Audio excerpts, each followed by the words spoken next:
Welcome to the Triple P podcast, Preds, Pucks, Pinoys, hosted by Justin Bradford and Matt Best. Hello and welcome to Triple P podcast, Preds, Pucks, Pinoys, Justin Bradford and Matt Best. And I just want to kick this off with saying Trevor Zegras and or Jack Hughes, they was robbed. I was telling you before the show, too. I was like, the NHL All-Star Game, festivities, they just suck. They're not fun. They're not done right, I think, is my biggest gripe.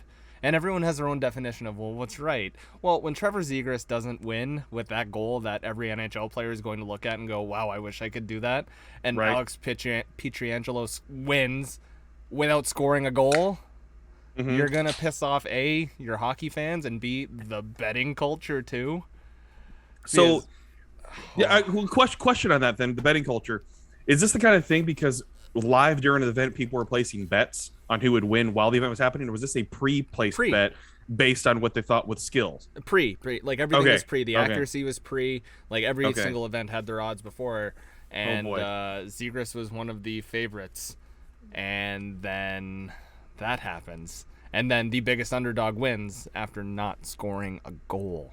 Thank you, John Hamm. As soon as they did that, I even heard one of the announcers say, we're going to have to do a recount on that. No recount happened. They awarded him the winner. That was it. Zip, zun, done. They counted the 19 that John Hamm put out there. Yep. Also, we are bitching about an all-star skills competition, but still, the fact of the matter is that Matt is right in that there are a couple events within the skills competition that typically are pretty fun. The breakaway challenge is one of them. That is the most fun because, as I tweeted out, shocker, it's when we see personality from the NHL players and it ends up being the favorite event. Yeah. Shocker. Now, the other one, only when the big boys are in there, and it's probably not going to happen for a while to get something like this, but the hardest shot has been in the past fun when you have the likes of Shea Weber, Zdeno Chara, those guys. But those types of players are phasing out. Of the NHL. Even PK Subban was fun. Yeah. Because the hardest shot to me is who are the big dudes in the NHL that can hammer the shit out of the puck? Right, when nobody's guarding them. Not Tom Wilson.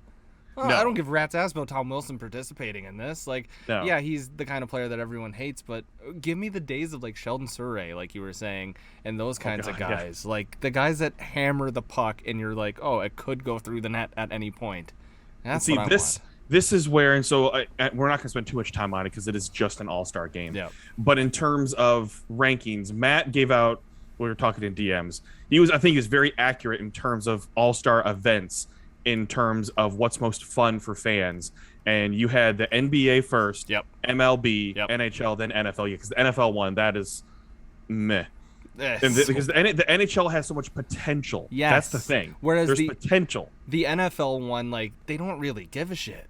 What it is what it is, and they don't show signs of growing the game. That's never been an they don't need to. To. Them. No, it's huge. The end. Whereas the NHL, it's that card thing, that NHL 21 and 22 debacle. One, if you're gonna say if a player gets blackjack and they win, Pavelski won immediately. That was it. He got legitimate blackjack, ace face card.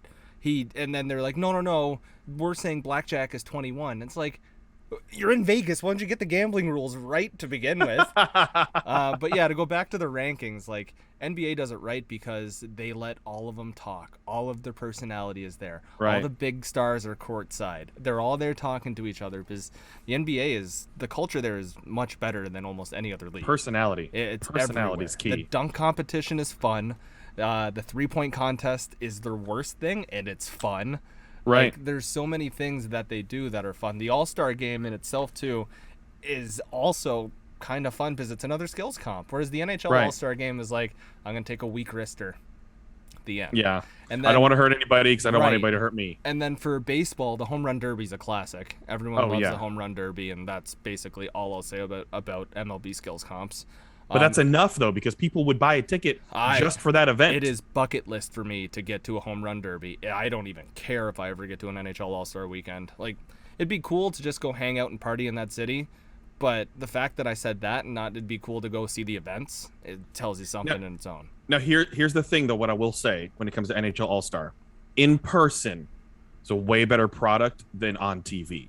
Probably, because I mean, especially like a city like Nashville or Vegas, when a city is able to be part of the entertainment, yes, that changes everything, because you think of the events are going on outside. Like Nashville had concerts going on outside. Yeah, they had city streets shut down to make a whole event out of it. But you don't see that on TV, and you're not experiencing it because you need to be a part of it. So it's good for the home city, not necessarily for TV. That's the thing with NHL. Whereas NBA and MLB, those are good TV products. Oh, yeah. Because the slam dunk, the home run derby.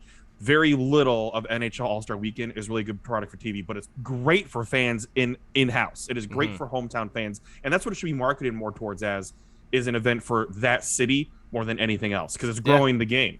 Well, I mean, like, then the next step, eventually we'll talk about it, like, in a few years down the road, is, okay, now we need to grow this for the sake of the game, like, for the people watching at home. Because to me, if I'm 11 years old and my dad, who's, like, a casual hockey fan, turns on the All-Star game, and 11-year-old me, who just plays House League hockey, sees Trevor Zegras do what he did, oh, yeah, I'm going to be like, I want to go play hockey right now and try that out. Oh, yeah. But if I do that and I watch that 21 challenge blackjack garbage, I'm going to go, I don't want to watch this anymore. It's time to go play computer Paul games. Coffey's a hater.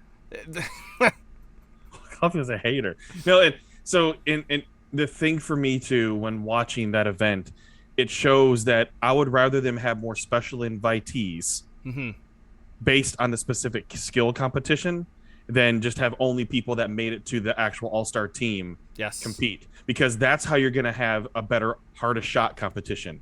That's how you're going to have way better everything else, is by getting people that specialize. Because not too often is a guy that truly has one of the hardest shots in the league going to make the All-Star game, because they're not always going to be a point producer.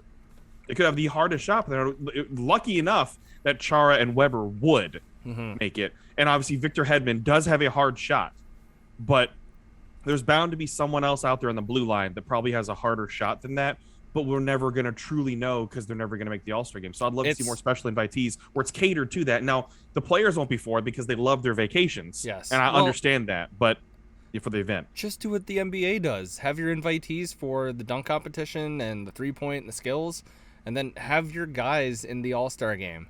And if you think that, let's say, like, if you want an Austin Matthews in the accuracy shot, you ask him. Sure, he's a young kid. He has enough personality to do it. Right. You can get him to do it. It doesn't matter. But, like, not having Trevor Zegras initially invited after the stuff he's done on the ice this year, it just shows that the NHL kind of doesn't know what the hell they're doing. And we're going to get to that. I was going to say, and this is on a small scale of that you don't know what they're doing. All right. Well, so I think we're going to do our mailbag next, right? So before I get to the mailbag, because I know there's a couple Predators-related questions, and most of our listeners are Predators fans, real quick, because it's been a while since we recorded, but also because of what the Predators have continued to do now that they're past the halfway point of the season. People tend to know my take more just because I surround them more, because I'm here and I'm local and I'm on the radio once a week. What's your take overall, your quick, like, 3-minute hit on what you evaluate the Predators as being right now? I honestly haven't seen a team have the right pieces click all at once like I have with the Preds. Now, you usually see this kind of happen towards the end of a season, so a team can go on that miracle playoff run, but it's just so fun to see Saros playing at elite goaltender status consistently. It's fun to see Filip Forsberg being the player that everyone kind of wants him to be 24/7, which, I mean, you want your players to always be all-stars and be very good, but Forsberg's having a contract year. My goodness, is he ever. And I know we have a mailbag question on that, so I won't dive too deep into that. And then it's the winning formula. You have a guy who scores and gets a ton of points. You have a goaltender who is top 3 in the league right now in just elite status, in my opinion. And then you have a Norris candidate and a Norris Trophy winner on your blue line.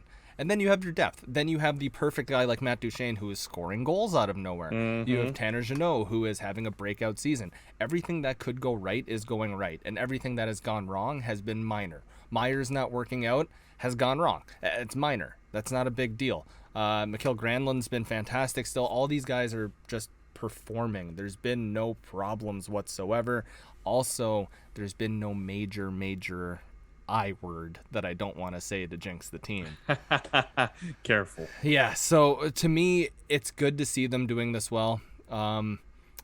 I would have loved to see them do well towards the end of the season, like this big jump that they've had, because then they carry that into the playoffs. My only concern is, because now we can just say the Preds are a playoff team, is what happens when they get to the playoffs and Saros is getting a little tired. That is my legitimate only concern, other than the It's fair. Because you look at most teams, and when the Lightning would do their deep runs, they called on Curtis McElhinney more than a few times to play some games. Mm-hmm. When the Leafs' biggest problem is they get bounced in the first round. Yeah, because they run the shit out of their goaltenders in the regular season. Right. And it's not a good winning formula. Other teams catch fire towards the end of the year, become like legitimate playoff contenders, and that's kind of where I wish the Preds would fall into, which out of everything I could nitpick, my goodness, that is absolutely nothing. It's just I gotta find one thing to whine about. But no, they're legitimate. There's no questions about it. I just worry about what we'll be saying towards the playoffs in terms of their health, and if Saros is actually ready to play these insane minutes. Okay, that's very fair, and that's where it's one of those things that had Connor Ingram not faced his challenges, which we obviously understand, and so glad that he's killing it in Milwaukee right now. Yep. I mean, the dude is killing it in Milwaukee. He's showing how he just needed to get back up on his feet, and he's ready. Yep. Had Connor Ingram been able to be the backup this season, they probably could have done more of a 70-30. Yep. And been okay, but they're not going to pull that with Riddick.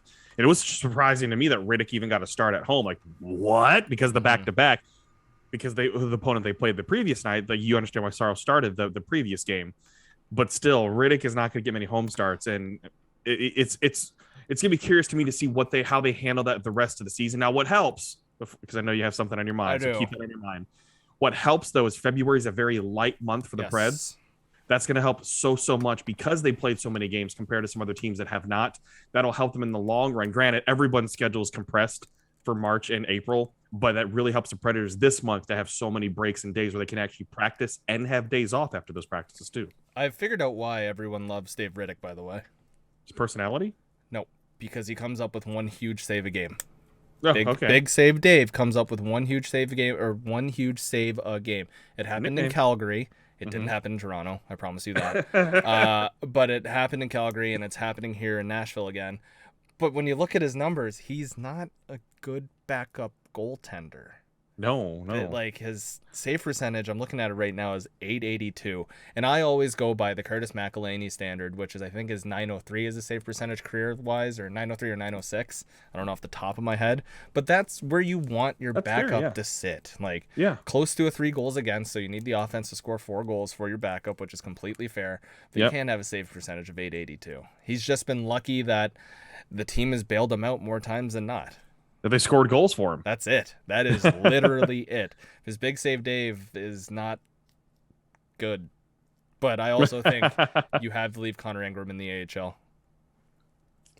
You have to. The time he missed, you have to keep him in the AHL. Oh, yeah. In order to just give him his repetitions as a pro. He doesn't need to sit on the bench. He needs playing time. No, this you're is correct. A different scenario compared to if he didn't have his struggles. And we're not blaming him for having his struggles. No. We're just saying this is the scenario that the team has dealt with. The best course of action is to let him play. And because the team addressed that as well. That was the plan. The plan was that Ingram was going to be the backup, but they had to adjust the plan. That's why Riddick is here. That's why it's like they talked about that. Yeah. So anyways, let's continue on with the Preds talk, because we have this question that came in from Bryant.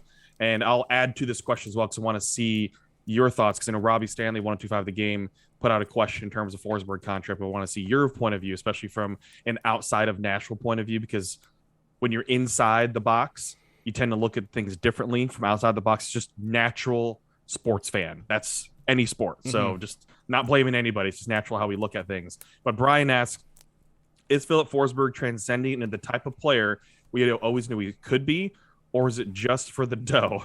Perhaps he could get the big money, perform like Yossi, or fall back into the streaky guy we've seen over the years. What do you think? So I'll pose it to you first, Matt, in terms of what do you think of Forsberg this year and how we've seen him perform. He's on fire going into the All-Star break. And with that, what do you think is the best offer for the Preds to give him? What do you think the minimum would take for him to get re-signed as well, or extended instead of just re-signed? Streaky players are going to streak, is what I'm going to start off with. And Filip Forsberg is a 27-year-old, so he's as old as me, really. Wow, fun. And he's going to have a huge payday, and that makes me feel really good. I don't want to be here anymore. I think this is a case of this is a very good year for him. Same thing as Nazem Kadri. This is a very good year for him. Perfect Everything is going right. You're on a contract year. You're healthy. That's the biggest one. Your health is number one right now. Filip Forsberg's a guy who's never scored more than 64 points in a season. Let's not forget that. And he's always had that goal scorer's touch, and he's had players in the past that could be good line mates. This isn't a case of, like, this is the perfect Predators team built for Filip Forsberg. This is a case of, like I said earlier, literally everything is going right. His health is good. Like, well, now it's pretty good. His line mates are producing. His goalie is fantastic. There's a lot less stress when you're winning games to go out and score a bunch of goals. If you're losing games, I mean, you don't really care. In terms of a payday, I still think the biggest bargaining chip that anyone who's going to sign him has is you're almost 30 and you haven't scored more than 64 points in a season, or 64 points in a season more than once, assuming he does it this year. If I'm a GM, the most I'm willing to offer Phil, 10. Okay. 10 a year over 6 to 7 years. Okay. That makes me feel better that you say that, because what I was actually going to say is 9.5 by 6. Yeah. With a modified no trade clause. Yeah, and load the shit out of his contract with incentives. Yes, bonuses. You have a 30-goal season, here's another $1 million. You stay healthy for 3/4 of the games, here's another $1 million.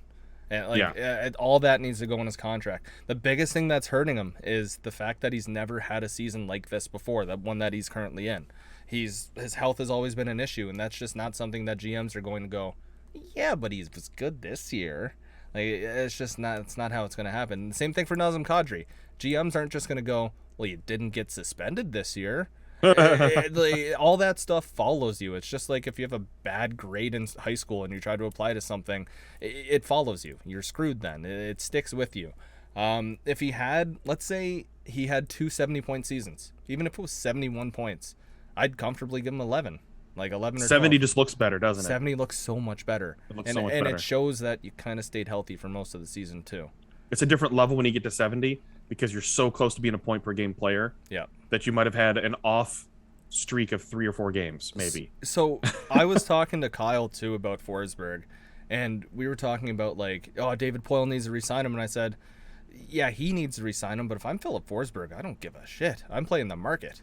I'm going to free agency and testing the waters immediately, because there's so many different teams that will be vying for his services. And I'm going to say this now on the air, on record, in case it does happen. I can go, I think the New Jersey Devils could have a shot at Filip Forsberg. They have a young and upcoming team with a lot of good prospects in the pipeline right now. They have the cap space, and they're not afraid to go out and spend their money. And they're not afraid to trade. So here's my thing, and this is not coming from any inside information or anything like that. Would Forsberg want to go to a bigger market plus money, plus have an opportunity to potentially win, or is he just going to go straight for money?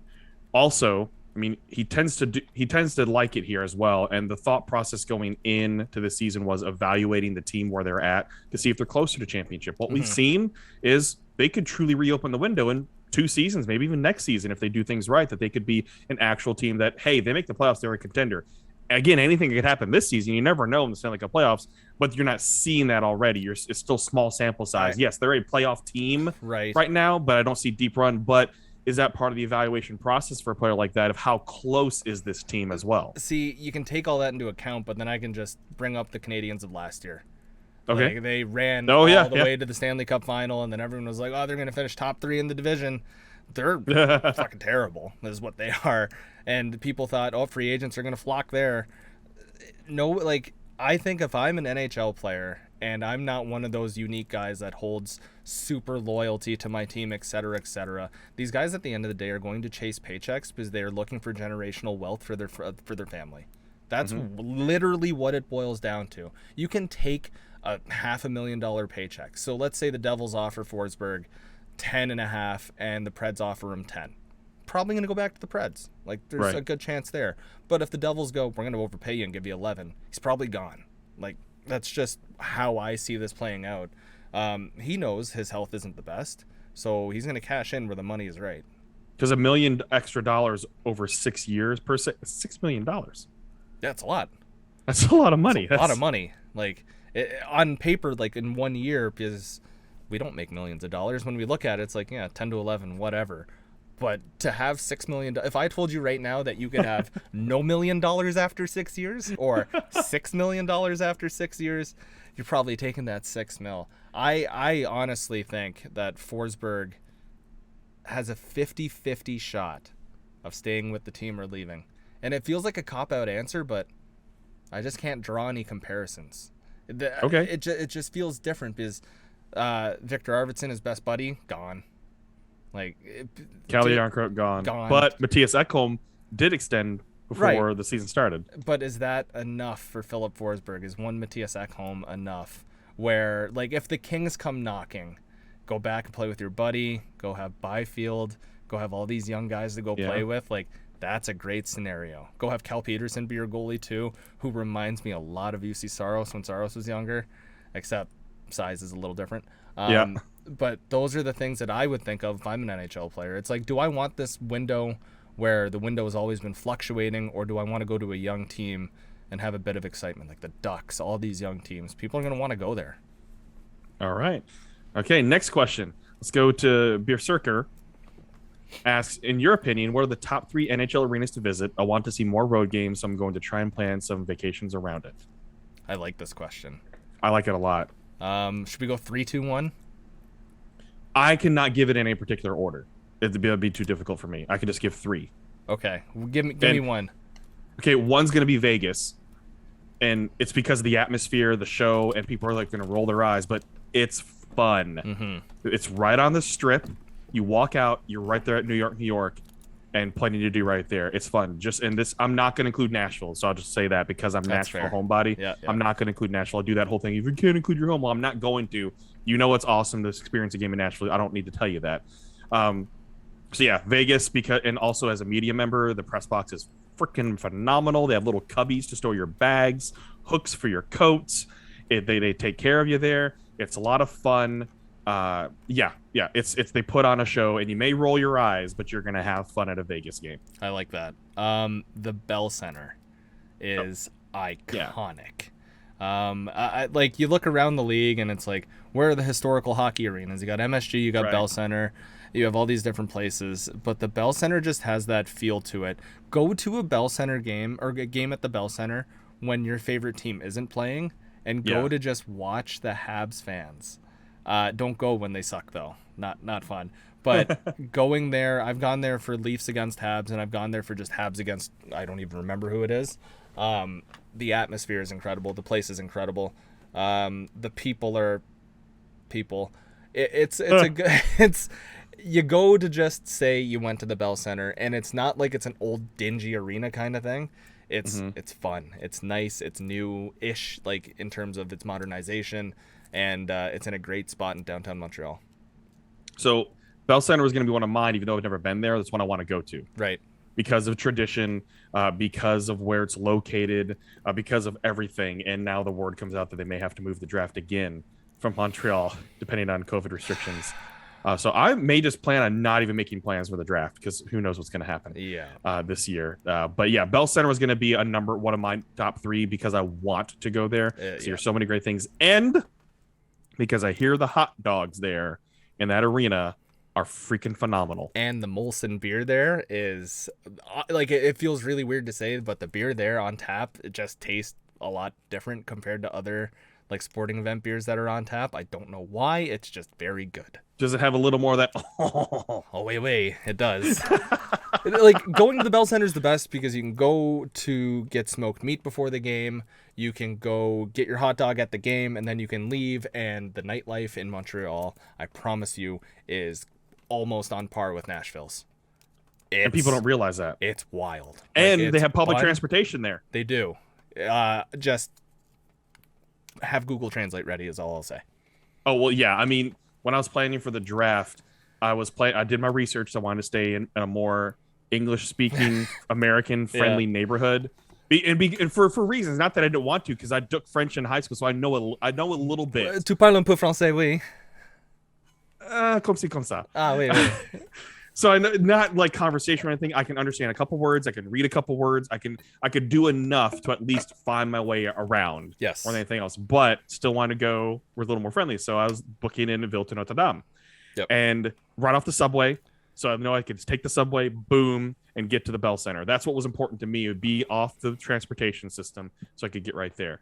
But I want to go to Montreal so bad. Like, it is on the list of Have you been to Montreal, like, without? No. Oh, yeah. See, it's 6 hours away, 6.5 for me, but the roads to drive to Montreal, they're terrible. Like, people say LA traffic is bad. I'll take LA traffic over Montreal infrastructure any day of the week. Whoa. That's how bad Montreal's roads are. They're piss poor, for lack of a better term. Jeez. Okay, well, what's another one for you? I had to think about this one. I really liked Amalie Arena. In Tampa Bay. That's the first time it holds a soft spot, because that's the first time I've ever tailgated before a hockey game. Okay. That was a brand new world to me. It was also super cool going to a game in shorts. I thought that was a brand new experience for me. But that arena, like, I'm looking at it now, that arena opened in 1996, and so did the Bell Center, according to this page here. The Amalie Arena, you could tell me, was built last year, and I'd believe you. It is that updated. It is that modern. Wow. And one of the coolest things I've ever seen are the Tesla coils that they have at their barn. And when they light those suckers up, A, it scares the hell out of you, and B, it's just super cool to see. Tampa Bay, that little tiny spot in Tampa Bay, just Amalie Arena, it's fun to walk around in. Like, for me, when I go to arena, I like to explore. I like to go see what it has to offer. And it's just, there's different things to do there. You can walk around. There's different foods, and the ticket prices aren't bad. That's also a huge draw to me. That helps. Yeah. No, Emily's up there for me. All right. So before I get to my final one, because I've already done two, the arenas that I've been to for a game. So there's not that many. So that's why it limits in terms of what I have experienced. Obviously, Nashville, Columbus, St. Louis, Chicago. Screw you. Florida. If Chicago wasn't such a dirty words I can't say on this podcast, United Center would have made my list. Carolina, Vegas, Dallas, Minnesota, and I believe that's it in terms of Washington as well are ones that I've been to. And I look at a perspective from media. So media wise, Carolina is awesome because of the food that they have out there. And like a Sunday bar, they had a nacho bar, they had so much stuff for media. Washington's really cool because the location is right in Chinatown. That's cool. And so there's lots of restaurants right around there too. It's very walkable to get there from a lot of hotels in that part of DC. Columbus is similar to Nashville in terms of they have a little district right next to you. St. Louis sucks in terms of location. Where it's at. It's like 6 or 7 blocks from like the strip of like all the bars and everything like that. Dallas is not walkable really to a lot of different things. There are some things around there, but it's a fun arena. It's freaking huge. The thing about Dallas is it's huge, like ridiculously large. Oh, been to Pittsburgh as well. Texas, or bigger than Texas. Been to Pittsburgh for the Stanley Cup game. That was interesting. Again, there's a few restaurants around there, but it's to me nothing special. Minnesota is fun just because it's a hockey city because it's in St. Paul, not Minneapolis. The arena's in St. Paul. So it has a very old school feel to it, even though it's not that old of an arena. And there is literally nothing right around that arena because it's St. Paul, not Minneapolis. The other arenas I've been to, like I've been to Vancouver for the draft. I really like the location of Vancouver's arena because it's right next to a city Costco, a downtown Costco, which is fantastic. So for me, though, one of the arenas that I want to get to is Little Caesars Arena in Detroit. I love Little Caesars Arena in Detroit. I've been there so many times for Raptors and Leafs. It's I want to Awesome. go because the design Awesome. out here, like the concourse, the way they design the concourse, you Beautiful. feel like you're walking through a city It's beautiful. and everything too. So I want to go there. So those two I have not been to, one I have been to in terms of my list, because the other ones, they can be fun. But from what I've heard, word of mouth wise, obviously Bell Center and Little Caesars Arena, I want to go there. Little Caesars Arena is beautiful. The city of Detroit, not so beautiful. Hey, it's up. Hey, they're doing a lot. They're doing a okay. lot in So the Detroit. area around Little Caesars Arena is actually getting yeah. a lot better compared to They've done what a it lot. used to be. Oh yeah. The seats are incredible. If you're ever fortunate enough and you can sit in their like bougie section where you don't watch the game, but you get to go like to the bar downstairs and all that, that's amazing.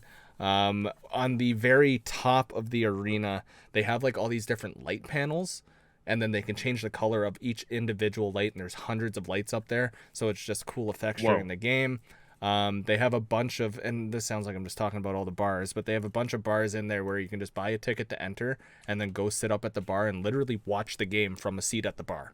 And I think cool. that's super cool, because if I lived in a city like that where A, it was cheaper to get tickets, and B, I loved the team that much, most nights I'd buy like a $10 ticket and go and watch the game that way. Because I mean, if you're going to watch the game at a bar, you're going to overpay for beer, so might as well just do it there. Right. Little Caesars pizza too, there is top notch. I highly recommend that place. It feels weird highly recommending it. I'm going to pick a place that I want to go to too. Gila River Arena in Arizona. It looks cool. Yeah, but I mean, you don't want to go to the college arena? No. I want them to pay for funding for the Gila River Arena and go there. It just looks. I'm just sad that nobody gives a shit about hockey in Arizona. That's my biggest gripe, because it looks cool. It seems fun.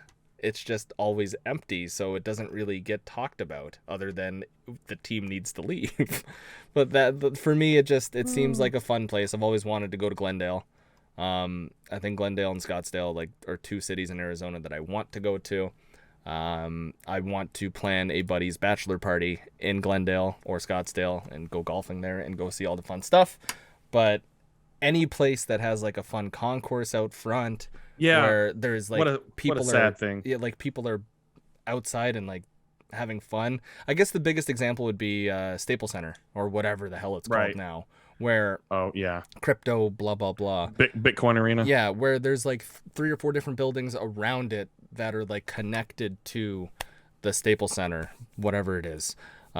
That's the kind of atmosphere, because I think when I go to a game, I want to make a day out of it. I don't want to just show up at the game. I want to go be around the arena, because I like to make sure I'm there early, right, and just go see what I can see. The only place that I'll show up like right before puck drop is the ACC, because the Air Canada Center sucks, or the Scotiabank Arena. Honorable mention, the worst arena in all professional sports that I've ever been to, and it's not even close. The Canadian Tire Center in Ottawa is the worst. It is a concrete jungle in Canada, which is not near Ottawa. You got to take a stupid bus or drive on the stupid highway, and if you take the bus, you might piss your pants, and yes, I'm talking from personal experience. Jeez. Okay. Well, with don't go to Ottawa and watch games is all I'm saying. Oh, God. Well, I'm sure Kat will appreciate that, like actually appreciate that. Oh, probably. Let's go straight to Kyle's question with that then. Big spoon or little spoon? Big 75% of the time, little 25% of the time. Any guy who tells you he doesn't like being the little spoon is full of shit. Oh, 100%. I prefer to be the little spoon 75% of the time. It's just nice to be held. It is, dude. It's a good feeling. Okay, so here's my thing. Like, oh, yeah. You feel so, oh, yeah, being taken care of. I'm loved. Do you like falling asleep with people touching you, or is there like an understanding like, okay, it's time to go to bed, stop touching me? No. So I'm the kind of person, I tell my now wife. Hell yeah.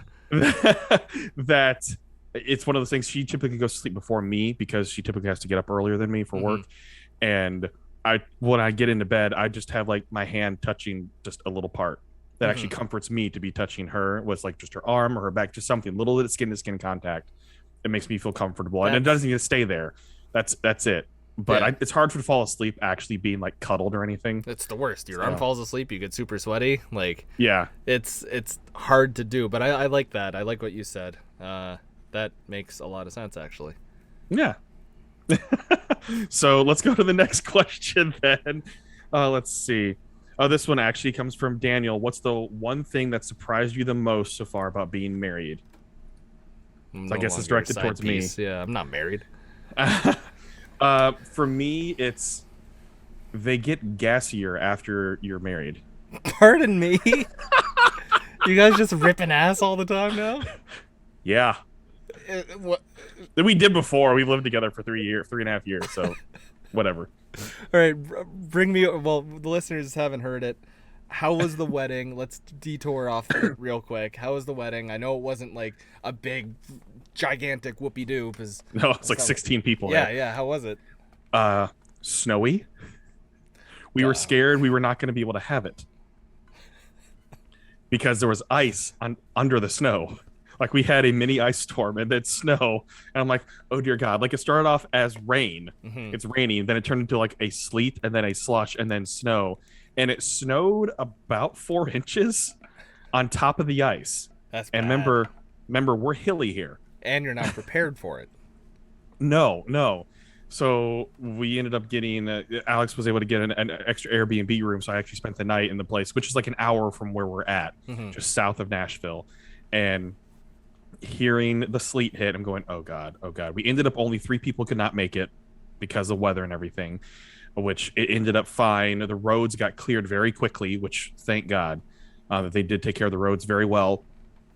We had great snow pictures. Actually, as we're recording, the link just came through from the photographer for our pictures. Oh really? We just got the pictures. Nice. Just like right now. You really want to open those, don't you? Well, so I was scrolling through some of them while you were talking. Are they nice? Just to see, yeah. Oh, yeah, they're nice. So I'll make sure to share it with you so you can see. Thank you. And I'll share with everybody else. I'll post a couple selects once I actually go through them with the wife and everything. But yeah, it was great. We surprised each other with our songs. So, ooh, can you share what songs they were? Oh yeah. She did an acoustic version of "Kiss the Girl." Nice. What she walked down to, and then our walkout song I chose, which was "Great Big Beautiful Tomorrow" from Disney. Oh wow, you did not meme at all. No. And because what's great, not funny, but it is fantastic, is she actually referenced "Great Big Beautiful Tomorrow" in her vows. Wow. So yeah, she killed it. So if you two were meant to be, I don't know what is. So she knocked it out of the park with her vows. And folks, if you want to watch. One, it's a quick watch because it was only 11 minutes and 45 seconds. The goal was under 15 for the ceremony. We knocked it out in under 12. Wow. And she killed it with her vows. She blew me out of the water. If I ever get married, I'm coming to you and being like, how do I have a 12-minute wedding? Thanks. You keep it small and not Catholic. And but it was great, nice and small. Or it was great because her grandfather was able to come down from Fort Wayne, nice, which was incredible. It was just Jeremy K. Gover. I'm sure plenty of you know who he is. He officiated the wedding. Nice. But I'll share these pictures. Did he become an officiant for this? That's what I was actually going to talk about. So, because Tennessee does not recognize online ordination, oh my God, he had to get legally married the day before, and there's pictures. We got legally married at my Funko Pop supplier shop.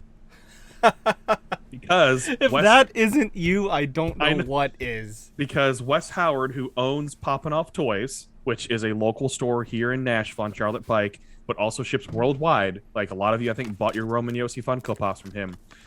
He is also ordained. Like that is his side gig, is officiating weddings. So he married us in the store in front of customers and everything. That's incredible. And it was incredible because people just stopped what they're doing and kind of slowly got their phones out. Like, so this is happening. You show me a list of the people who've gotten married at a Funko Pop store.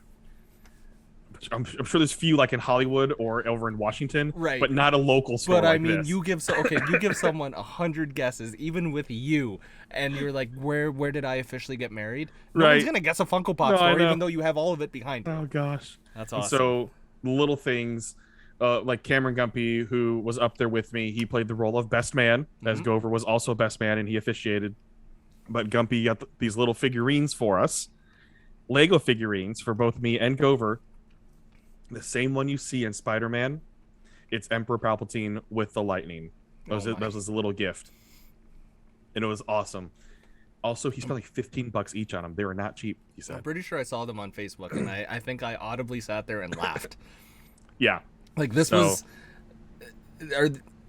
regret would have been the bad word. If you could change anything about your wedding, would you change anything? No, I liked it exactly like it was. I love it. Okay. Yeah. Yeah, absolutely. And I mean, during the reception, it was a small reception. We had Puckett's cater it, and everybody loved the food. Gumpy's wife, Steph, who works at Sweet 16th Bakery, made the cakes for us. We had Italian wedding cookies. Flesh cakes is the one that has the 3 colors, but she did our colors, which was purple, forest green, and navy blue. And we had a red velvet cake, which Gover surprised us and put these pops out of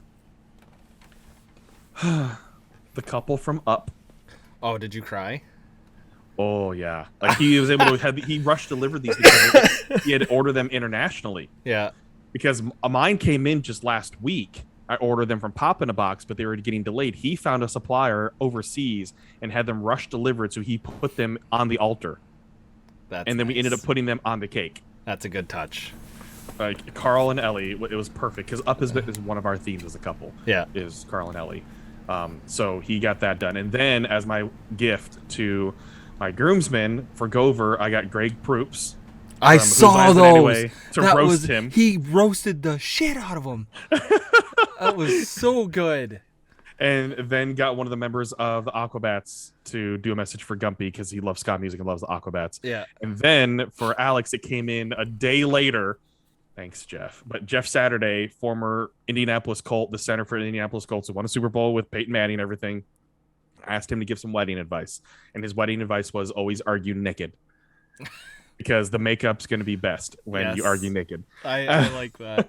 No, those are killer gifts. When I saw the Greg cameo, I was like, what is happening here? And it was incredible entertainment for me. I gave such little notes, and he just ran with it. And it just was roasting and roasting and roasting. And I was like, oh my God. During the beginning, I was like, yeah, Justin had to have asked him to roast. Like, there's a section in there so you can choose roast or celebration or congratulations, and I'm like, roast. Yes, okay. I was like, otherwise Greg's just a dick. But no, it's good to see that he was instructed to roast. Oh yes, if you want to see that, folks, I posted on Twitter and on Facebook. Just go and search where I've tagged it's Go Overtime on there, and you can find that video because it is fantastic. It's incredible. But yeah, it was a fun wedding, and by the time you're listening to this, I'm probably going to be really close or at the airport or on a plane leaving for my honeymoon. Look at you go. So, are you all packed? Like 90% packed. I have a full Google Sheet checklist, which that does not shock anybody. That does not surprise me in the slightest. Dude, we're packing for a 12-day trip that includes, and so this is difficult as a big dude.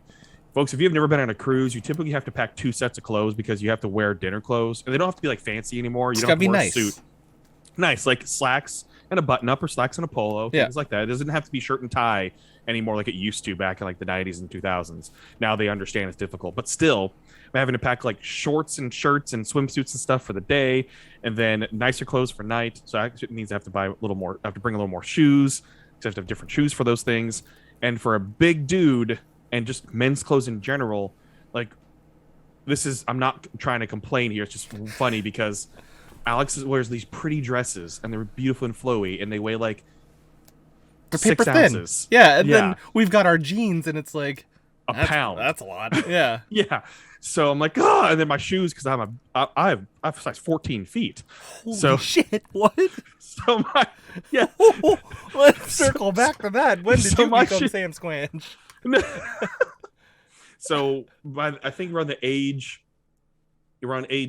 9 or age 10, my shoe size went up once a year with my age. Oh my God, I thought you were going to say you were size 14 around then. I was like, no. So when I was 10, though, I was a 10, 11, 12, 13, 14.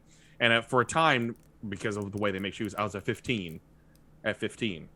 Oh my God, I did not know that. It is difficult to find shoes sometimes, but nowadays, because feet are bigger and it's much easier with online ordering, can more easily find shoes. But before, it would be go down the aisle and see if you found a 14 and then see if you like the style. I did not know you had big feet like that. I have you know what feet. They say about big feet, right?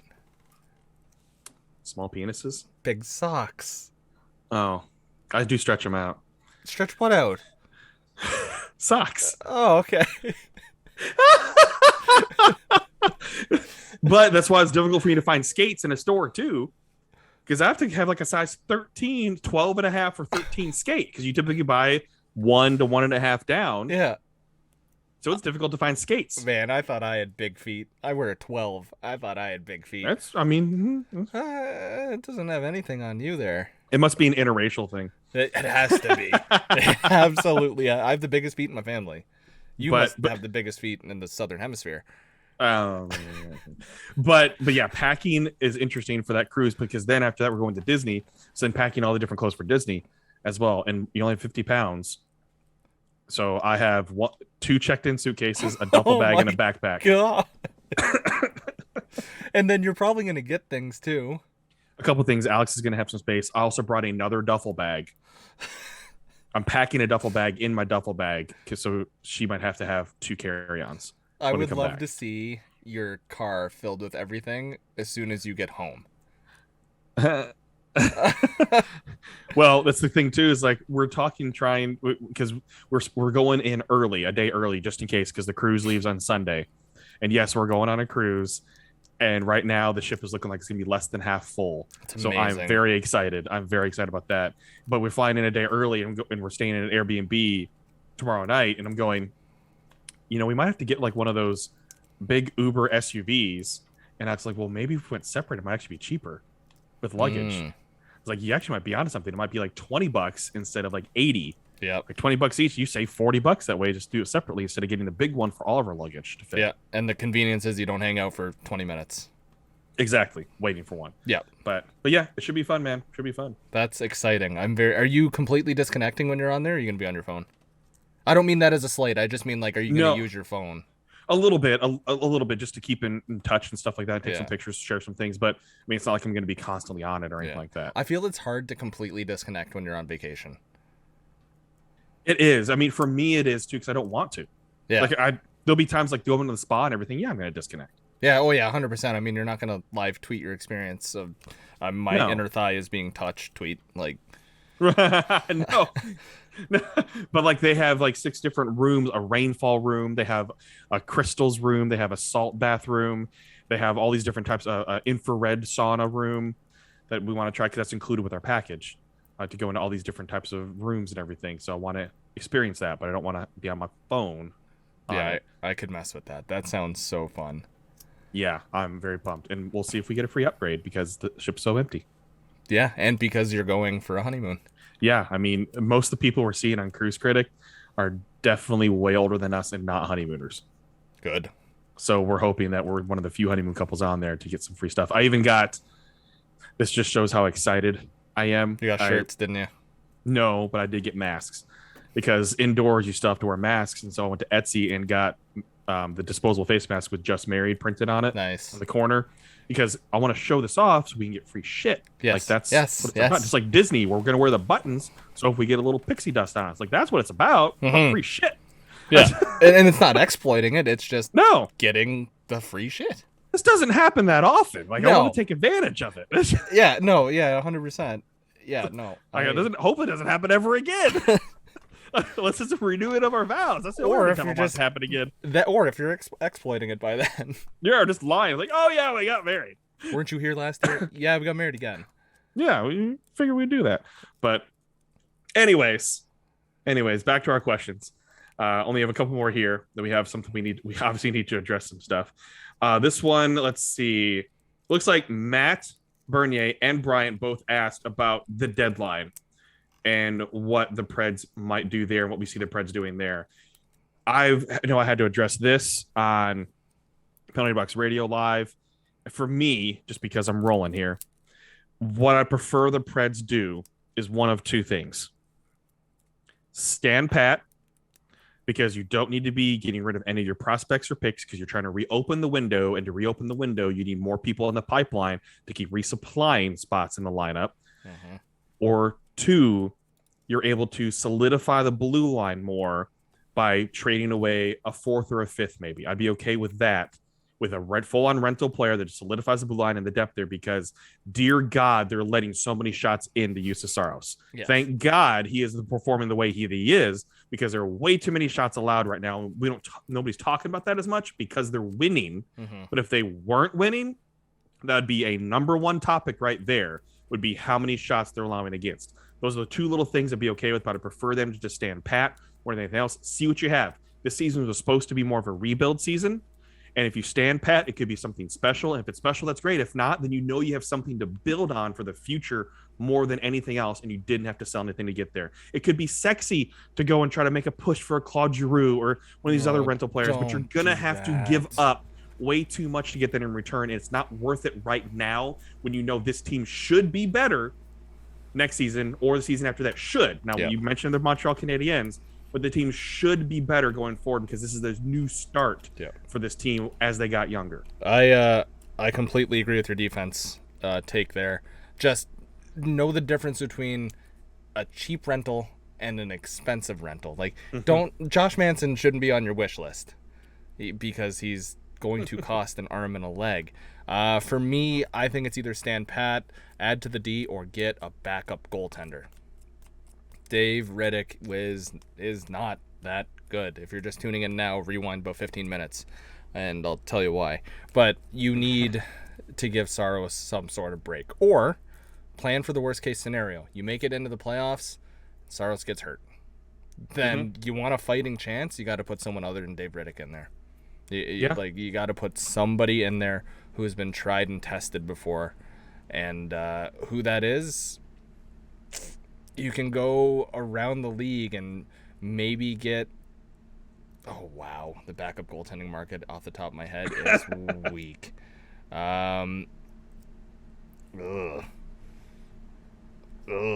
Like anyone who's underperforming is on a big contract. Because I'm thinking Philip Grubauer is underperforming, has a big contract. Matt Murray from the Sens, if you want someone, but he comes with a big contract too. Like, you just need that added insurance of, I have a capable goaltender waiting, instead of, oh no, they have to play the best hockey ever. So whoever that is, go get them, but don't have it cost any more than like a mid-tier prospect and a fourth. Okay. All right. So I'm going to share my screen real quick. I just want Matt's first reaction for what he's going to see. Okay. Oh, why are you so serious? It's not show. Hold on. Can I put it up on the podcast? Yeah, of course. Yeah, okay. Let me try to figure this out here. Click this. It's a beautiful picture. Now, if you're looking at us on YouTube, by the way, you can subscribe to us on YouTube. It's so cool seeing a wedding in Nashville have snow. I know. That's what's like, and you both look fantastic. Thank you. Alex's dress is so nice too, and whatever the thing is, I'm doing the action for you, so you can see that. That looks super cool. She looks like my Russian queen with the hat too. You guys look like gangsters. I know. Like, but not like gang thug life gangsters, but like you wanna fuck with me kind of gangster. Yeah. So here's the thing about her dress. She got it for like $100. Wow, where, who, what? At a consignment shop. Dude, she was so good. She was so good at finding deals and doing shopping and everything, and just finding different styles of dresses and everything. This is so much so that she was able to wear something different at a reception that was a little more comfortable. Yeah. To wear, but it's still a wedding dress. This is, I'm speechless. This is such a nice picture. Thank you. Are you very happy with it? Do you want me to go back to the two-shot? I'll go back to the two-shot. I'm very happy with it. Oh, I can't go back to the two-shot. All the pictures are up on screen, by the way, as you're doing this. Okay, there you go. Just scrolling through. Okay. See what we have. Oh, so pretty. Some nice kissing photos. Oh, yeah. See, but let me show you my favorite one. I was about to say, what's your favorite one? Well, sorry, I cannot say favorite because it's just with Gover in the background. God, with his arms up. They did it! Oh, that's so good. This is probably like a sweet moment for you guys, and then Gover's like, "What up?" No, it's great because we were laughing. We were all laughing. That's he was so he was so proud. He had flashcards too. That's what was great. That's fantastic. Just to make sure. So, okay, stop share. Okay. But back to two-shot. But anyways, yeah, so there's our thoughts there. Then I know this is an awful segue, but we need to discuss this because from happy marriage to what the hell is happening?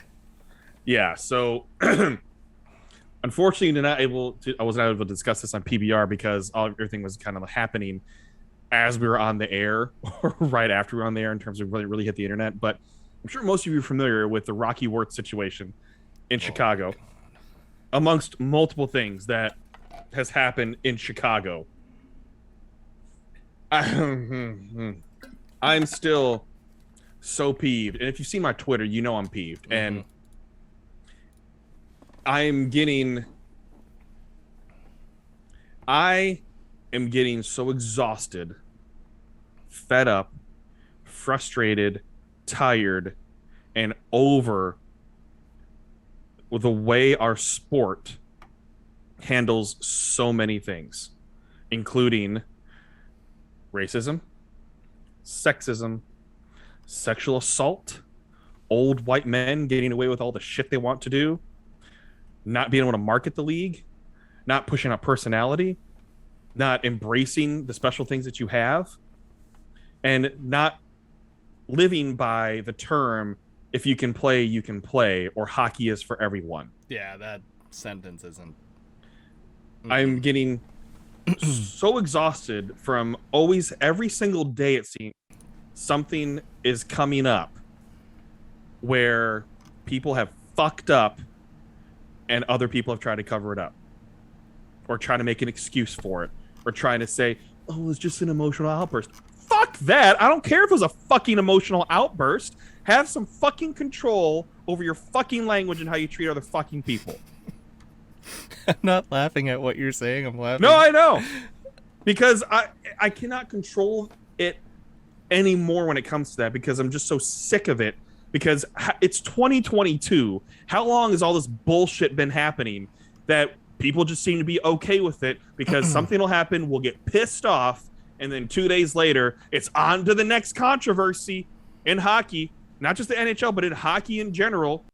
And then it's on to the next controversy again. Then it's on to the next one. Oh, this happened. We forget about all the bullshit that happened before that until somebody brings it up and tries to bring it up in a positive way with what even Mark Lazarus said is a fucking softball question. That all you have to do is say, we're doing this, this, this, and this. Okay, thanks. Sit down. That's all they had to do. If anything, you could have told me if that answer went well that Lazarus was told to ask that. That's how much of a softball question it was. Yeah, like, and he knows it. He put them on a silver platter and went, here you go. You can go ahead and plead your case and like make yourselves look really good after all the shit that's happened. Instead, he said what he said.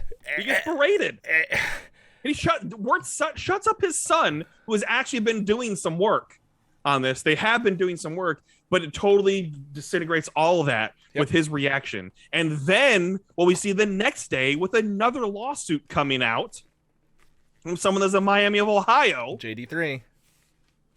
What in the fuckity fuck is going on that we just have to be okay with the fucking status quo? Do you know, like, to me, I keep thinking, like, this is a huge NHL problem. And it is. For, like, on the big scale, it is. Multiple reasons, yeah. Right. But to me, I think this is more specifically a Chicago Blackhawks problem, to the point where Gary Bettman, and I told you this, needs to grow a pair of nuts and go up to the team and go, I'm making you sell. You need a new owner. No punishment. No punishment. No punishment. You don't lose draft picks. You don't lose anything, because the biggest punishment of all is getting fired from your business. No punishment happened. Yeah. Like, that's the thing. Gary Bettman is like, no punishment's going to happen. I had a talk with him. Okay. Yeah. No. You had a chat? I would be okay with no, like, additional punishment to the franchise if the punishment itself was sell the team. You have a calendar year to sell your team. And then I just think, like, if you're going to punish the team and you're going to punish them with draft picks, et cetera, you're punishing, like, little poor Billy, who's in the 7th grade that loves the Blackhawks and doesn't know anything about, like, what's going on in the big scale. I think you punish the ownership, you punish everything like that, and just force a sale completely. That's what I think the end all be all is for this Blackhawks franchise. What does a draft pick do anyways? What is forcing a draft pick? That's not punishment. They're going to be like, okay, whatever. Yeah, that's why to me, like, that kind of punishment is who gives a shit. But you tell the person who's in charge, you get Rocky and friends away. You say you're gone, you're done, you have nothing to do with the operations. You have to sell the team. Find a sale. You have a year or you're selling to the league. That's what needs to happen. And it's not going to. No, we already know it's not going to because the only they already came out and said the only commissioner that would have the backbone or spine to do that, Silver, because he respects the reputation of the NBA more than anybody. And remember everything that happened with the Clippers with Ballmer. Mm-hmm. He has a pair. He'll do it. Gary Bettman just cares about dollars and cents. That's it, and that's never shown more through until now. Like he needs to force a sale. I don't know what else to say. There is no other punishment I can think of that comes close. And it's not going to fix what happened in the past. Like, that's years of work that needs to be done. But selling the team, it's a pretty good start if you're the commissioner of a league going, I understand the magnitude of what's happened here. Handing out no punishment is, I don't understand the magnitude of what happened here because it had nothing to do with me, and that team won a Stanley Cup and it created money and it started a dynasty, blah, blah, blah. Like, no, Gary, head out of your ass, force a sale. And it's not going to happen. And that's what's so frustrating right now is we see so many things continue to go on and we're not seeing it addressed the way that so many of us want to see it addressed. And that's why we can't be quiet. We cannot be quiet about this. And I'm going to keep railing on Twitter when it comes to these types of things. And I'm glad to see more and more people doing that too, because nothing's going to change until we continue to be outspoken and demand more. Nothing's going to change until you stop going sometimes. You stop giving money as well. Nothing's going to change unless you start speaking in ways that they're going to understand. My first hockey game I ever saw live was the Chicago Blackhawks game. My first NHL arena I ever went to, United Center. My second team until, I don't know, all this crap started coming out, I loved the Blackhawks. I used to love them. Now I don't care. Both people. I've seen so many people that it's like, I can't cheer for them right now. I can't support them at all. It's not good. Have you seen the job posting for their PR position? And the thing is, that thing was just posted back in the fall already too. It's the second time it's been posted in a couple months. Even Yahoo Sports' Twitter account is trolling it. Yeah. You know it's bad when Yahoo Sports can get approval from PR to send that tweet and be like, yeah, we're going to rail on the NHL here, and the Chicago Blackhawks are like, yeah, okay, do it. Like, that's unheard of, by the way, in this media space. Like, you'd never see a big company like that just completely dump on a team during something as impactful as this. They're also searching for a general manager. Oh, yeah. And you know who's part of that general manager search? A couple players from the 2010 team. Yep. Oh. But we haven't moved on. We're not going to talk about 2010. Sharp and Hossa, but haven't moved on. And Sharp and Hossa might have had literally nothing to do with it. But you know what? The best way to just get away from 2010 is to stop fucking using players from that team. That's it. I'm sure they are also not the most qualified to look for a GM because they're former players and they're not general managers. Like, Patrick Sharp goes on TV a few times and does some broadcasting hits, and now he's able to find a GM. That's the thing. I know every sport does it, but I think we see it so much more in hockey, where they just want to use former players. And this is not a dog at any former player in general. There are really good minds out there that can analyze the sport that did not play NHL hockey. Maybe they played minor league hockey, or maybe they played just college hockey, or maybe they played junior, or maybe they just played in high school or something. You don't have to be a former NHLer to be really good at a job like that. No. And I hate that gatekeeping that happens especially we saw it happen with Vancouver, with them hiring their new assistant general manager. Yep. And they're, I believe she's in analytics. Yeah. In the analytics department too. Yeah. And they got asked questions too, which I know they're not going to say, no, we hired them because they're women, but they were asked, did you hire, what about them made you hire them? And they listed every accomplishment. And I was like, everything. That's why they're hired. It's not because they're a woman. It's because they're the best for the job. A general manager in general is dealing with contracts all the time with money and everything. Yeah. So getting someone with agent experience that has experience on that side, that makes 100% sense of negotiating everything. Also, do you think your owner is going to sacrifice your team's well-being for the future for just one good PR move?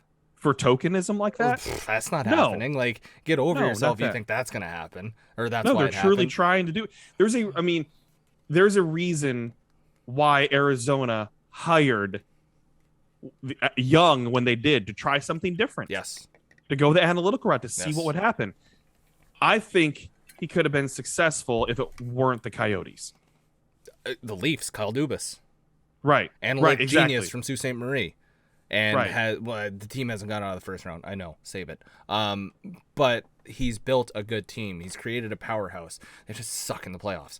But he's created a powerhouse. But they're a good. You can tell they're a good team. And it's tough to win a championship in any sport. And it's difficult to win a championship. They do have the good part of the old boys club still, with some of their assistant coaches. They had Manny Malhotra. They still do. And what was he good at? Penalty killing.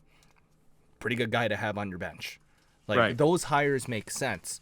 But if you're going to go bring Patrick Sharp and Marian Hossa, one, why? Two, is there nobody better?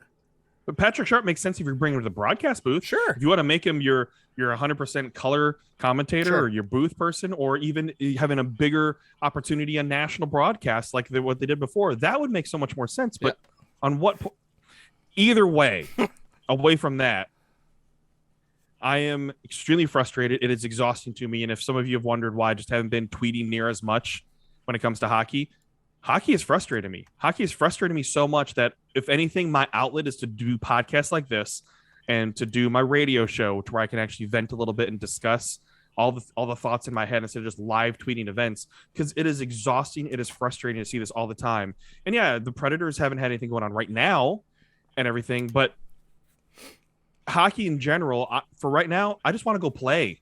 Yeah. I enjoy doing beer league. I enjoy talking to you, Matt. I enjoy talking with Glenn, having guests on and talking.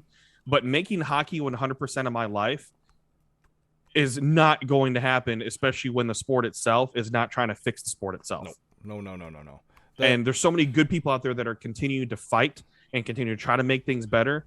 And things keep getting shut down because of the good old boys club, because we see how many times when there's a coaching search or a general manager search, the same goddamn names always keep getting floated.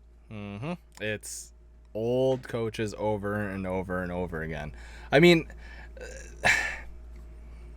hockey is such a different culture. I kind of group hockey's culture with the NFL's culture in terms of, that's my guy, I got to bring him in. That's my guy, I played with him 8 years ago on this team. Got to bring him in. That's my guy, he coached me. I got to bring him in. Where the NBA is like, this assistant coach seems pretty deserving. Yeah, let's let him do it. Like, that's how a lot of coaches in the league get their jobs.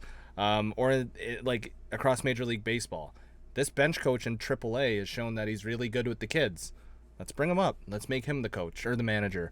That's completely different. Like, I feel like those sports hire on merit. And then the guys who get recycled, the same old, like, white dudes pretty much that get recycled, have won World Series and they're pretty good at their job. And they don't have a shit trail chasing them. Like, that's the complete difference. Whereas in the NHL, it's got to hire him because he keeps his mouth shut. Let's put him on the team. There's a long way to go. There is. And it's not just NHL. No, it's the sport. It's professional sports as a whole too, but like it's NHL and it's the hockey culture, not just the NHL. It is hockey culture. And you all know that listen to this. You all know it's not something that happens when they're adults. It gets instilled when you're in junior. Yeah. So much in junior that bad habits start, and that's where so many things need to change when it comes to so many different things in mental health and drug and alcohol abuse and everything too. We've got to reevaluate. I mean, so many things there. You and I had a taste of it 3 or 4 weeks ago when a certain friend of the show was getting just berated on Twitter, and I was like, wait a minute, you have your hockey information on your bio? I'm going to email your coach, thanks. And then the coach was his dad. And the coach was his dad, and I never got a response back. But, I mean, you got to take those actions. And I'm not putting myself on a pedestal or anything like that. I'm just saying, like, if you have an opportunity and you see something like that, one, stand up for your friends. Don't be an asshole. Two, if you want to make the game a better – this sounds like I'm singing Man in the Mirror. If you want to make the game a better place, take a look at yourself. If you want to make the game a better place, make your change yourself. Like, make it happen. Reevaluate who your hockey friends are in your circle. Reevaluate where you get your content from. I won't dive into that. But you know what I'm getting at. Just be an ambassador, not a gatekeeper. And boom. You said it right there. That's it. That's it. That should be a tagline upon taglines. Be an ambassador, not a gatekeeper, for so many things. For hockey fandom, for Marvel fandom, for Star Wars fandom, for any kind of fandom, be an ambassador, not a gatekeeper. Okay, well, let's close it out with some Book of Boba Fett talk. Yes, please. So if you're not up to date with Book of Boba Fett, we're going to talk about Book of Boba Fett. And this is your spoiler warning. In 3, 2, 1. Oh holy God, shit, Grogu. Cad Bane! Oh. I like how we picked two different things, but they're both very important things. One of us also could have picked Luke. Well, yeah. So I don't want to spend like 30 minutes on this. Just quick hits more than anything else. Bryce Dallas Howard and Dave Filoni have just done phenomenal with the previous 2 episodes, respectively. Bryce Dallas Howard had some of the best episodes of The Mandalorian, where she directed that as well. She is so proving herself of why she needs to continue to be part of this universe and have other projects as well, because we are seeing through The Mandalorian, through Book of Boba Fett, how important storytelling is, and episodic storytelling in Star Wars, instead of trying to cram everything into a movie, because the universe is so big and there's so many different storylines now that we want to see things explored, want to see characters explored, history explored, because it's vast. And just like I think the Harry Potter universe could benefit from this as well, and getting away from the Harry Potter thing, just like how you try to get away from the Skywalker thing with loose connections to it. It could benefit from those stories being told so much more than a movie can ever support.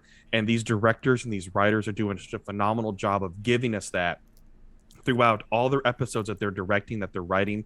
We're getting bits of stories, and some people call it boring, and I'll gatekeep them and saying you might call it boring because you're not paying attention overall to what they're trying to accomplish here. You're going episode by episode where you need to judge it by the entirety of everything, and you're seeing everything come together right now in Book of Boba Fett that is making me salivate in excitement for what we are getting and how things are coming together, because there's so many storylines that are intertwined that we've always hoped for and hoped to receive, and they're giving us fan service that is meant to be fan service for a reason, that we need to have the story continue to accomplish its goals. It's that type of fan service, not some quick cameo and then they're off the screen. No. We are getting full development of fan service too, which is what we've been wanting, and they're giving it to us in the way that we want, whether it's Luke training Grogu, or it's the Cad Bane coming in to bring in the animated series. And dear God, he looked like one badass motherfucker when he walked up in that, and seeing the tropes to old school Westerns and samurai films.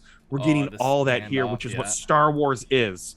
And I need a towel. Matt, you go. You are pretty sweaty. I think a lot of what Star Wars is too is the scene where Grogu's hopping around from rock to rock. They could have CGI'd the hell out of it and made it look good, but that I think was an homage to old Star Wars and just how it's always been filmed, kind of thing. Just like fun, like a nice little leap, a nice little hop.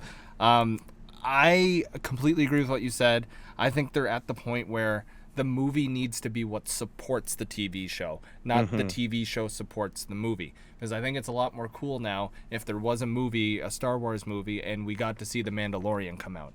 That would be so much cooler compared to if the TV show didn't exist and we saw this Boba Fett looking motherfucker come out on the screen. We're like, who are you? Now it's like, oh my God, it's Mando. Oh my goodness, like, let's look at this. It just makes it that much better. And even if there is no movie, you have hour-long episodes. You get a bunch of movies in one series pretty much. So to me, man, Book of Boba Fett's probably... I honestly didn't think I was going to say it's one of my favorite series, like, from the Star Wars universe. The last 3 episodes have changed my mind. Because we're getting so much, and it's bringing it together to where people are like, well, why do they go to the Book of Boba Fett? Like, it's not the Boba Fett show. It's showing how Boba Fett is rising to power. Yes. And all of these things are important to that. You can't just focus on Boba Fett. It's what else is happening in the universe to make it to where he can. And he's having to bring together some muscle that make it happen. And that's why it's important. But it's also tying things into where, almost similar to Captain America Civil War being Avengers 3. Mm-hmm. This is it's like Mando 2.5. Yeah. Because it's focusing on another part of the story that's connected, but a different main character overall. But you have to bring in all these different characters because they're all connected in some way. Ahsoka is connected in this way as well, and it's teasing off the next series is going to come there. I mean, we're getting so much tease in a way that's important to continuing on the stories, and that's what I love. I think it helps establish the timeline better too, instead of wondering like, okay, so when does this take place? Is this before this or is this after this? What's going on here? Instead, it's like you clearly know what the timeline is. Mando misses Grogu. Grogu misses Mando. Like, you know what has happened right now. The Mandalorian are in hiding kind of thing. Like, you know the timeline. There's no guessing. So you can spend more time watching the episode and fleshing it out instead of going, what's happening? Where am I? It's just... we're lucky to have very good entertainment. And by all means, I highly suggest if you're interested in more like these detailed looks and Easter eggs, go to Screen Crush on YouTube. Ryan Airy does a fantastic job of, there was like, I think 91 Easter eggs in this episode of all the different connections. And it could be every little thing. It's not going to be all major and big, but it could be little tiny things that you maybe have noticed or maybe didn't pick up on, or you did pick up on, but you just didn't know where to place it. The Screen Crush does a fantastic job of putting that all together and really breaking down these episodes to help you talk about it.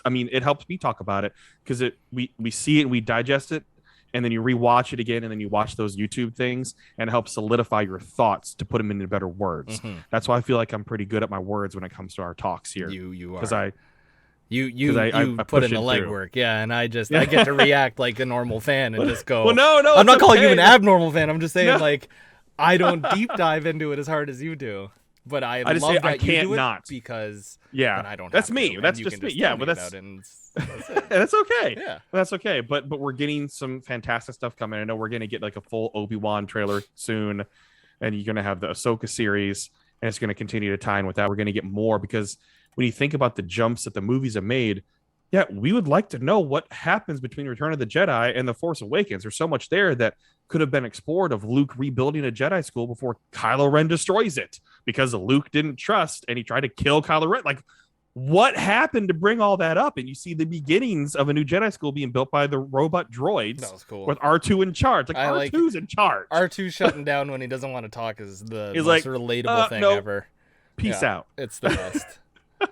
Yep. He's polling the Captain America. Nope, I don't think I will. Yeah. And then just... yeah. So all the little things, the little tropes that they push throughout is fantastic, and I'm very excited for the finale of that and to see how everything comes together and how they fix some things too. And just like with the oh my gosh, it is just completely escaping my mind. The monster that lives in in the temple, the basement, the thing, Rathtar, not the Rathtar. Rathtar's was in Force Awakens. You're looking it up, right? Yeah. Yes. Sorry, it's the Rancor. Oh my god, I kept wanting to say Rathtar. It's like that's Force Awakens. I thought you were going to say Rathtar's in the cage. Like no Rancors, where they're trying to make it to where they actually Rancors have a connection that they build with people, and that shows in Return of the Jedi why the Keeper was so sad because that was his pet, but they trained the pet to be destructive. Mm-hmm. And I'm ready to see. I know there's been concept art. I'm ready to see Boba Fett riding a freaking Rancor. Yeah, me too. I'm excited to see. I'm a sucker for like development between like people and animals. So I think that'll be really cool. Final question for you. Okay. I want zero explanation. I want one word. This is going to be very hard for you. Oh boy. Fill in the blanks. Grogu's decision will be to join the blank, which is either going to be Jedi or Foundling. One word. It's more fun when you're stressed out and freaking out. This is my favorite. One word. What were the two blanks again? There were two blanks you gave me, right? Foundling, Jedi. Okay. He'll choose to be a foundling. Is this very hard for you to not explain? And why? There you go. Because I think he'll take the rod of Ahsoka. Oh. Like, I think he'll find ways to train while being a foundling, because we already saw Mando realize that the order that he was a part of is not, that they were an extremist group. Yes, and he was like, what the hell is this? It's like, oh, I did take all my shit. Bye. Yeah, I took off my helmet twice. Like, leave me alone. I think that's the route it's going to go, and that's what we're going to see in Mandalorian Season 3 more than anything else, is more of that development too.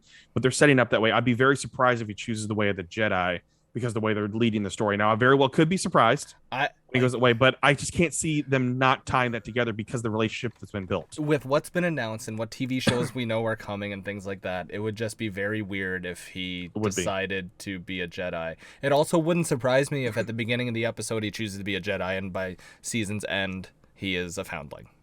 Right. And I'm also very curious too, as his memories coming back, who saved him? Or did they just kidnap him because he was so powerful that Snoke eventually was going to do, like Palpatine wanted to do experiments on him? Because the Jedi could have also just taken him, right? Like, they could have been the ones that abducted him in the beginning. Right.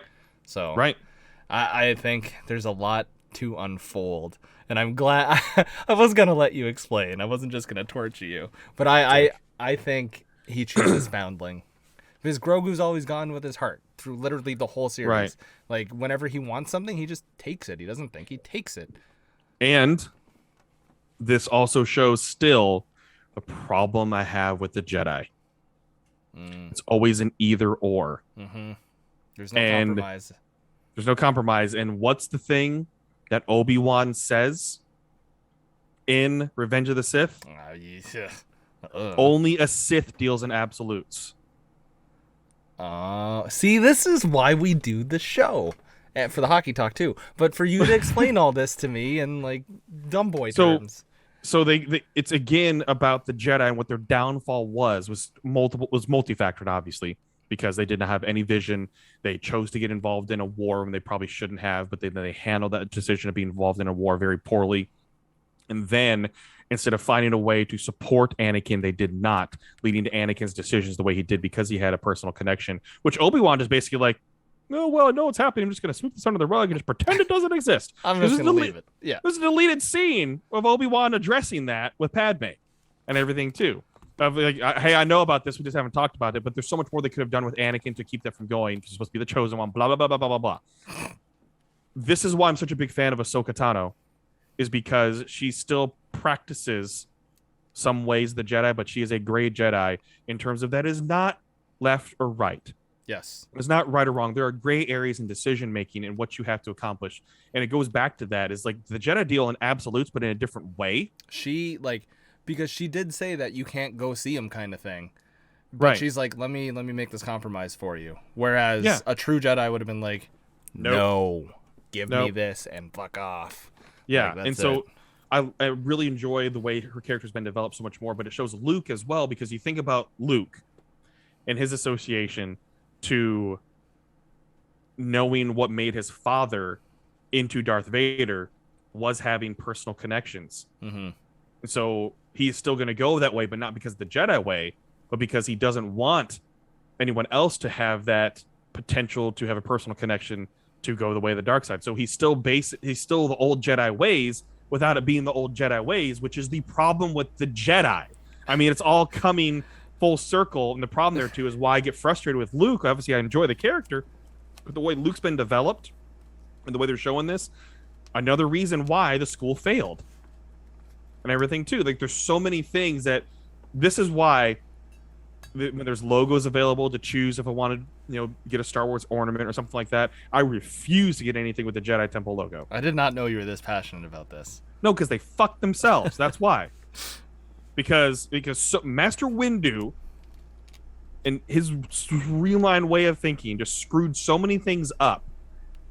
And I'd love to see more development from Samuel Jackson in that character to see if he could redeem himself with how things happen.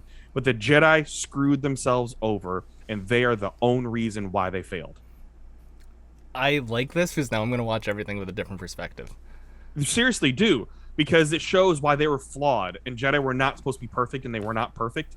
And that's what I enjoy so much about it too, is it's showing how flawed you can be even when you're trying to be so good. Well, I mean, if you go even in the forward, or like to the present day Star Wars. Mhm. Like, it just shows you how messed up the Jedi are, that Luke literally went and said, fuck y'all, I'm going out and rock and chilling here forever. Come get me. Yeah, and just Like, said nope, not doing it. done. And burn the tree down and everything. Yeah, this is me. I'm here now. Leave me alone. Thank you so much. This is what the Jedi have done to my life. Goodbye.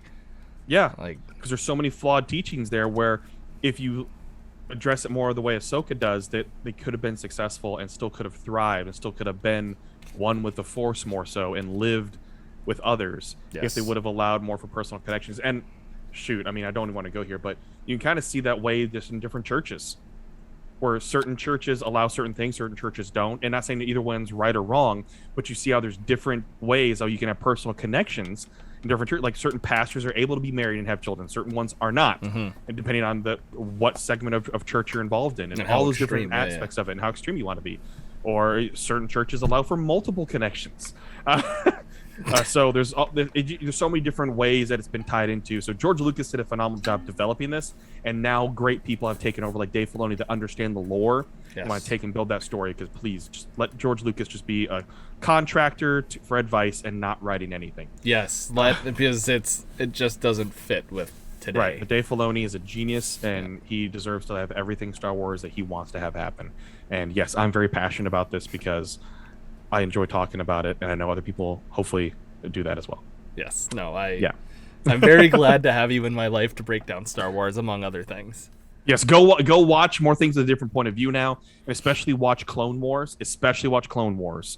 And if you haven't watched it, or if you watched the first couple of seasons, finish it out, and especially the last season, watch that. And then after that, go watch Rebels, because you see more Ahsoka and Rebels, and it's going to be very, very important to watch Rebels before you watch the Ahsoka TV series. Okay, I have to watch Rebels then. And Rebels will also be important if Darth Maul somehow makes an appearance somewhere in one of these shows or anything like that. 4 seasons, especially in the Obi-Wan series. I highly suggest that y'all go. Rebels watch. has a 98 on Rotten Tomatoes. Rebels is fantastic. Wowee. Yeah, it was on Disney XD, which is why so many people didn't really watch it as it was released, because it's obviously targeted towards like Children, preteens and teens, is what it was, and that's the animation style that it was targeted to. But it is very good writing, and it takes you away from, like, Clone Wars is more like political documentary style thing, whereas Rebels is full on character development, and you're served another character that can be annoying just like Ahsoka, and they develop to where you really do enjoy them, and that's what I love about Dave Filoni. You have your assignment. I do. I'm looking at Rebels right now. And it's easy to watch. It's one of those easy to watch things. You can breeze through it, and you can watch like 4 or 5 episodes really quickly, and then you can splurge through it every day. Watch a few episodes. I need to start it. I need to do it. Do it, because then some things that were touched on in Mando, like when Ahsoka was battling the High Temple, I just forgot her name as well already. But with the staff, the metal staff. Do you remember that? Yeah. Where Ahsoka battled her. Yep. To save the village. There's a connection where she asked, "Where's Thrawn?" You have to watch Rebels to understand that whole scenario. Shit. Okay, so I need to watch that and then do a quick rewatch. That's doable. Do watch Rebels and then just watch that episode with Ahsoka and that battle on Mando, and you'll have like light bulbs go off in your head. Okay. And anybody do that. Like, that's what's so cool about Marvel and Star Wars too. It makes you have to go back and watch, and you look at it through a different lens, and then you realize, oh my god, they did this. Okay. I feel like I'm getting everything at like a base level. Yeah. And now I still don't want to spoil stuff for you. No, and you haven't. You've never done it unless I've been like, you can just tell me, it's fine. Right, yeah. But no, okay, Rebels is next for me. Yeah. I finished the last episode on Wednesday of Book of Boba Fett, and I was halfway through messaging you, and I was like, I'm just going to tell them when we're recording. Yeah, that's perfect. I was like, I want to surprise him, because usually I'm not good at watching things. Right? No, I'm glad. I'm very happy when you said yes. Like, oh god. So it's been like 90 minutes, and we got to go. I got to go finish packing for the honeymoon. But I'll be back afterwards, and we'll see what happens. There'll be a few games that I'll miss. And folks, make sure next week Mr. Best will be taking over for me on Penalty Box Radio Live with Glenn Blackwell. So make sure you tune into that on 102.5 The Game Tuesday, because the Predators have a game on Wednesday. So Tuesday at 7 o'clock Central Time, you can live stream that at thegamenashville.com. So make sure you tune into him and Glenn.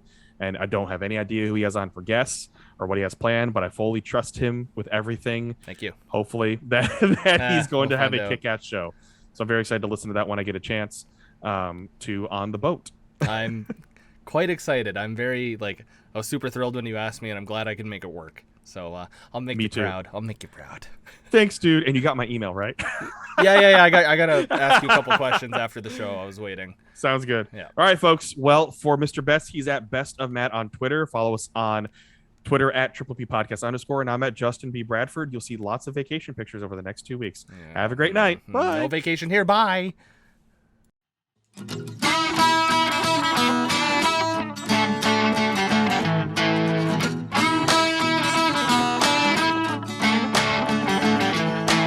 Welcome to the Triple P Podcast, Preds, Pucks, Pinoys. Hosted by Justin Bradford and Matt Best.